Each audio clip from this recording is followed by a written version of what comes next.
ब्रह्म का ब्रह्मांड, ईश्वर का, फिर ये मतलब है कि ये सब स्वर्ग वैकुंठ, ये मृतलोक, ये सब सत्पुरुष के बनाए गए।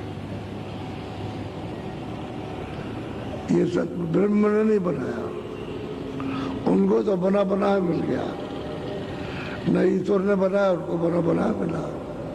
पार ब्रह्म ने नहीं बनाया, उनको बना बनाया, क्योंकि वे तो पहले ही थे। सत्पुरुष ने निर्माण कर दिए। कितने तो अनेकों अनंतों ब्रह्मांड, यानी सतलोक के नीचे जो गिनने में नहीं आ सकते इतने ब्रह्मांड उन्होंने स्थापित कर दिया। उनकी किस चीज से धत्कार, जो आवाज निकली उस फोर्स से, उस ताकत से इतने ब्रह्मांड बना दिए गए। और फिर जब ये सब तैयार हो गए तो इन 16 सुतों को, 16 मतलब ये पुत्रों को सतपुरुष ने वहां से उतारा अपने सतलोक से इन लोगों में, इनमें उतार दिया और सबको अपने अपने स्थान पर बैठा दिया। अब ये सब के सब उसी की आराधना, सब ईश्वर जिसको खुदा कहते हैं, घाट कहते हैं, जैनियों में तीर्थंकर कहते हैं ईश्वर, उसको ब्रह्म कहते हैं, उसको रब कहते हैं। ये सब अपने अपने मुकाम पर स्थापित कर दिए। लेकिन किससे उतर के आए? नाम से, शब्द से उतारे गए, आवाज से उतारे गए। ऐसे नहीं उतर के ऐसे नहीं गिरा दिए वहां से। अगर आधार नहीं रहेगा तो कहाँ जाएंगे? उस नाम से उतार करके सत्पुरुष ने उनको भेजा और जगह जगह पर बैठा दिया। अब ये सब लोग अपने अपने मुकाम पर, ये तो पहले से सब बना हुआ, अपने अपने मुकाम पर सब उसकी आराधना करते लगे। और जितनी गिनतियां हों वो सब खत्म हो जाएगी। संघ को, महासंघ को, जो सब गिनती इतने दिनों तक इन्होंने तपस्या की है अपने मुकाम पर बैठ करके। ये छोटा मोटा खेल नहीं है कि भाई छोटा मोटा खेल हो तो ऐसे ही हो गया हो। तपस्या की तो सत्पुरुष इन सब से खुश हो गए। तो सत्पुरुष ने इनसे कहा कि भाई तुम क्या चाहते हो, हम तुमसे प्रसन्न हैं। तो इन्होंने अपने स्थान पर छोटा छोटा सा कह लेगा, हमको भी कुछ थोड़ा दे दीजिए। तो राज इनको दे दिया। तो राज किस पर करेंगे? वहां तो पहले अकेले आए थे, सब अकेले आए थे, सब के साथ उतारे गए थे, उसी पर बीच में टके हुए। इन्हें बगैर शब्द के रुक नहीं सकते। शब्द ही की ये है पूरी रचना, और शब्द पर ये सब टिकी हुई है। और शब्द भी पर उनको उतारा और बैठा दिया। इसीलिए तो कहते हैं सारी पृथ्वी, पूरा मंडल, पूरा आकाश, जल का, थल का, ये सब पूरा का पूरा घूम रहा है, ऐसे घूम रहा है। इस तरह से पूरा का पूरा स्वर्ग, पूरा वैकुंठ, ये सब का सब घूम रहा है इस तरह से। पूरा का पूरा यानी सूक्ष्म ईश्वर का लोक, खुदा का मुकाम, यानी मतलब ये है कि घाट, वो सब उसी झूले पर झूल रहे सब, वो सब पूरा घूम रहा, पूरे लोग घूम रहे हैं, जितने भी हैं सब के सब इस तरह से घूम रहे हैं। वो तो धुरा है, जैसे किसी गाड़ी में धुरा लगा होता तो घूमता तो पहिया चलाता है, ऐसा ही इस तरह। यहाँ तो कुछ पता नहीं चलता, ऊपर तो मालूम होता, ऊपर तो सब पता चलता है। अब मालिक खुश हो गए तो बगैर सुरतों के, बगैर जीवात्माओं के, बगैर रूहों के ये रचना नहीं हो सकती थी। क्योंकि रचना तो चेतन से होगी, जड़ से तो होगी नहीं, ना वो लिंग से होगी, ना रचना मतलब ये सूक्ष्म से होगी, ना कारण से होगी। रचना तो चेतन से होगी, और चेतन की मिलोनी तो चेतन मतलब है। और सुरतों को फिर छोटा छोटा इतना सा वहां तो इतना ही कहा जाएगा, लोटा भी नहीं कि लोटा भर के दे दिया, तो थोड़ों का छोटा छोटा तो भंडार, इन सबको सब लोगों में तकसीम कर दिया, दे दिया। और ये सब के सब अपने अपने मुकाम पर राज करने लगे। आगे राजा भी इन्हीं सुरतों पर राज करते हैं और बिना हुक्म के ऊपर नहीं जा सकती सुरतें, क्योंकि वहां से तो इनको भी हटा दिया और मतलब उनको भी उतार दिया, और पूरा मसाला जो वहां नीचे था वो सब का सब नीचे उतार दिया, क्योंकि जल पृथ्वी अग्नि वायु आकाश ये स्थूल, और फिर उसके बाद लिंग, फिर उसके बाद पूछो ये कहाँ से, वहीं से उतार दिया। तो रचना के साथ ही उतार दिया था, जब पंडे मंडल बनाए तभी उतार दिया, और फिर इनको भेज दिया। अब तो अपने अपने मुकाम पर इनको उतार करके ला गया। तो कितने युग बीत गए इनको उतारने में। इन्हीं सुरतों को जो मनुष्य ये तन में दोनों आंखों के ये पीछे बैठी हुई है, ये कितने युग बीत गए उतारने में, ऐसे यहाँ नहीं आई, इतने प्रकाश छोड़कर यहाँ कैसे आ सकती थी। तो धीरे धीरे उनको उतार के लाया गया, धीरे धीरे उतार करके लाया गया। और कितने युग बीते उनको उतारने में और मुकाम पर रुकने में, तब फिर मतलब ये हर मंडलों में धीरे धीरे उतरे, क्योंकि उनमें इतना प्रकाश था कि ईश्वर का प्रकाश कुछ नहीं है, ब्रह्म का भी प्रकाश उनके सामने कुछ नहीं, और मतलब पार ब्रह्म का भी नहीं है, जो दोनों आंखों के पीछे बैठी है, इतना प्रकाश इनमें था, इतनी ताकत थी, वैसे नहीं, मालिक के हुक्म से उतरे। और उन्होंने कहा था ये मैं डोरी से उतारता हूं, नाम से सबसे पेट को मत छोड़ना, इसको पकड़े रहना। तो उस वक्त तो सब चेतन थे, पूरा ज्ञान था, पूरा ज्ञान था, सब कुछ देखते थे, सब कुछ सुनते थे, कोई किसी तरह की कमी नहीं थी, सर्वज्ञ ज्ञान था। तो उतार के धीरे धीरे ले आए।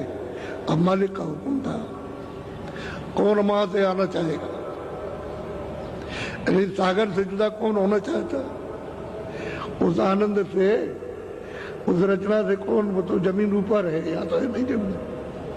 तो इनको भेजा गया, तो अभी अपने अपने मंडलों पर बहुत मुद्दत तक रोका, क्योंकि नीचे उतार नहीं सकते थे। तो धीरे धीरे फिर मेलोडी अपने अपने मंडल में उन्होंने बनाई, और फिर उसके ऊपर पर्दा डाला, जैसे कारण पर्दा है उसका, शब्द स्पर्श रूप रस गंध, 5 चीजों का एक कपड़ा डाला, इस तरह से उनके ऊपर में डाल दिया कपड़ा।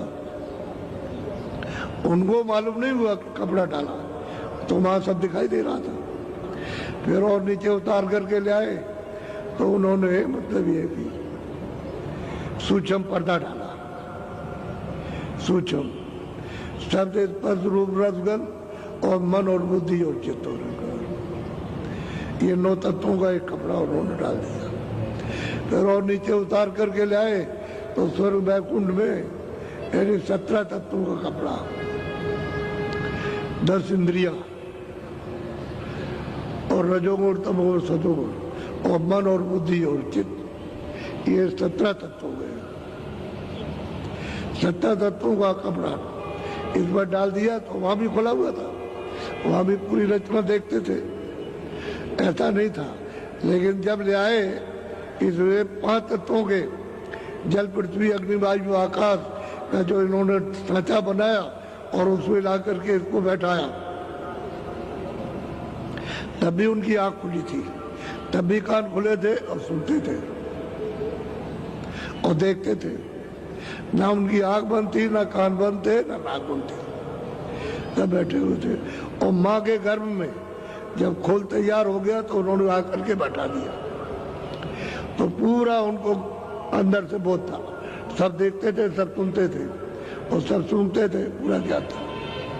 और जब 9 महीने का बाहर आया, तो फिर मतलब ये सब के सब सतयुग जोगी सब विज्ञानी, तुम उसी रामायण को पढ़ो जिसमें लिखा है सतयुग जोगी, सतयुग में साफ जोगी और सब विज्ञान पर परम पद को सब प्राप्त कर, सब आते जाते, सब जितनी सुरते मनुष्य शरीर में आई थी वो सब की सब रोज जाती थी, रोज आई थी, कोई उनका बंधन नहीं था। शरीर से निकल गई और आ गई। तो जब वहाँ आनंद लेती रहती थी तो उस समय पर इनकी आयु लाख वर्ष की, इसी शरीर की आयु लाख वर्ष की। और आयु क्यों लाख वर्ष की? कि जो उन्होंने प्राणों श्वासों को दिया तो वो श्वासों के ऊपर चली गई, सुनते तो श्वासें वही रुकी रह गई और निकली नहीं। जब मनुष्य शरीर से निकली नहीं तो श्वासें जीव की त्यों बरकरार। तो फिर आए तो ऊपर रहते थे और फिर आ गए, ऊपर रहे और फिर आ गए, जरा देर के लिए आए फिर चढ़ गए, ऐसा। तो लाख वर्ष उस समय पर कर्मों का कोई विधान नहीं था, न वेद थे, न शास्त्र थे, न पुराण थे, न पुराणे कुछ नहीं थे, कोई कागज कोई लेख नहीं थी। और सब परम पद के विज्ञानी थे, सब परम पद के अधिकारी थे। उस समय लाख वर्ष यानी बीतने पर वो सुनते जितनी मनुष्य शरीर में आई सब वापस पहुंच गई, जहां से सतलोक से उतारी थी वहीं वापस चली गई। तो फिर जो पीछे थे फिर आई, तो फिर मतलब है कि उतारते गए, जो आती गई। अब उन्होंने देखा ये तो सब चले जाएंगे, तो फिर हमने इतने युगों, इतने अनगिनत युगों तक हमने जो तपस्या की तो बेकार हो जाए, फिर क्या रहेगा। तब इन्होंने क्या काम किया कि आद्या महाशक्ति, उसके द्वारा मतलब ये ब्रह्मा विष्णु महादेव ये तैयार किए, पैदा हुए। तो ये इनके निरंजन भगवान के ये पुत्र हैं। तो इनको यहाँ भेजा कि जाओ तुम ये जाके गुण बताओ, ये ब्रह्मा का गुण क्या है, विष्णु का क्या है, शिव का क्या है। तो यहाँ आकर जब इन्होंने तो 20,000 से ज्यादा इन्होंने जंगलों में तपस्या की है, वहां फिर ब्रह्मा को वाणी सुनाई दी। जब इन्होंने आकाश वाणी सुनी, क्योंकि समाधि लगाई, तो आकाश वाणी सुनी तो सुनाई दिया कि हम जो कहें सो लिख दो। तो जो उन्होंने बोले गए वो लिखते गए, जो भी। तो वहां तो मतलब ये कि ये भाषा तो थी नहीं, वो तो जैसे लोटे में कंकड़ डाल दो उड़ करे वो भाषा थी। तो वो जरूरत सब समझती थी, सब आधा जानती, तो लिख लिया सब। उसी को कहते हैं जो संस्कृत में, उसी का नाम है वेद। और वेद में उल्टा किया तो ये उल्टा कर दिया आपने, सरल शब्दों को बनाया, उसी से शब्द निकले। और फिर उसमें यही विधान बनाया, 80,000 कर्मकांड, 16,000 उपासना कांड, 4,000 ज्ञान कांड। और फिर सबको सुनाया, सब जितने भी है भूमंडल में, जितने भी सर्वदेश, जितने भी संसार के, सब एक ही भाषा जानते थे और कुछ नहीं था। तो उनको सबको सुनाया, इधर वो विधान बन गया और सबको अधिकार दिया जाएगा मृत्यु लोक का। पहले तो कोई कहीं का नहीं था, सब लोग आते थे और जाते थे, आते थे जाते थे, कोई रास्ते में रोक टोक और बंधन, कोई चौकी पहरा किसी का था नहीं। अब जब आपको अधिकार मिल जाएगा, पाप का, पुण्य का, अच्छे बुरे का, न्याय का, अन्याय का, सत्य का, असत्य का, जो सब मिल जाएगा, तो आप अपनी स्वेच्छा से वो कहेंगे हमने तुमको पूरा अधिकार दिया, हमारी तरफ से रोक टोक मनाई या आदेश नहीं है, तो अपना जो चाहो उसमें लोग में करो। तो जब अधिकार आपने पाया तो फिर ये मेल स्टूल ये यहाँ अंतःकरण में जमा होने लगा। तो धीरे धीरे जमा होते होते होते होते होते होते जमा, आपकी धीरे धीरे आंख मटमैली हुई और कानों से कम सुनाई देने लगा। जैसे कान पर मैल आ जाए तो आदमी को कम सुनाई देने लगता, तो मैल अगर हट जाए तो सुनाई देने लगता। ऐसे ही धीरे धीरे मैल जमा होने लगा यहाँ, तो आंख भी बंद और कान भी बंद और नाक। तो धीरे धीरे धीरे धीरे फिर देखा कि भाई मतलब ये क्या हो गया, हमको तो दिखाई देता था, हम ये जानते थे, ये देखते थे। तो आप इधर उधर गए तो किसी ने कुछ कहा, किसी ने कुछ कहा, किसी ने ये करो तो ठीक हो जाओगे, ये करो तो धीरे धीरे मैल जमा हो गया राख।